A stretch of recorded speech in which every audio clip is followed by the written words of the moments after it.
Так, Бәйдібек ауданы Сарқырама елді мекен. Мына жерде өзен бар, бөген өзен. Анау Сарқырама ауылы. 2 километр, 3 километр жерде қора бар. 50 гектар жермен құдығы бар. 40 метрден су шығып тұр. Анау жерден свет жүріп жатыр. 1 километрге жетер жетпес жерден.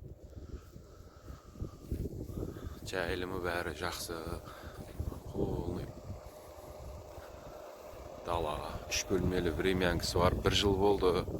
Адам отырмағанына сәл істейтін кем-кетістік жерлері бар.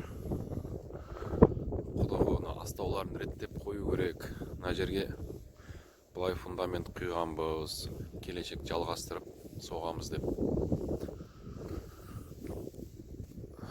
Міне өзектер, сай. Ар жақта 2 жылқы жүр. Так, қорасы новый қора. Үсті шипірмен қамыс тасталып, қара қағазбен жабылған, жылы утепленный.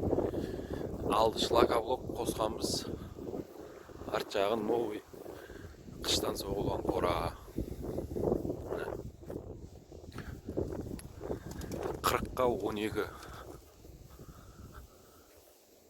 Міне материалдар новый. Міне қара қағаз, қамысы утепленный.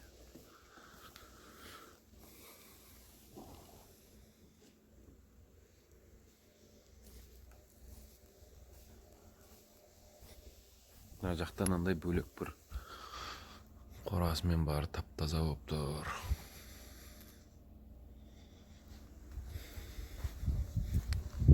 Майда-шүйде жұмысы бар. 1 жыл адам тұрмаған. Кішкенен ал жайылып жүрген малдар келіп сәл-сәл зақым келтірген екен. Міне қора. Новый қора. Ары қарай дальше жалғастырып соға беруге болады. 3 бөлмелі времянкісі. Бұған да кішкене жұмыс керек. О, свет өтіп жатыр. Өзен тиіп тұр, су шығып тұр құдықтан. Міне. Осы анау алдындағы қораға дейін жері бар. Одан бөлек мына жақтың бәрі үлкен-үлкен өзек, сай, сала. Мал емін еркін жайыла береді.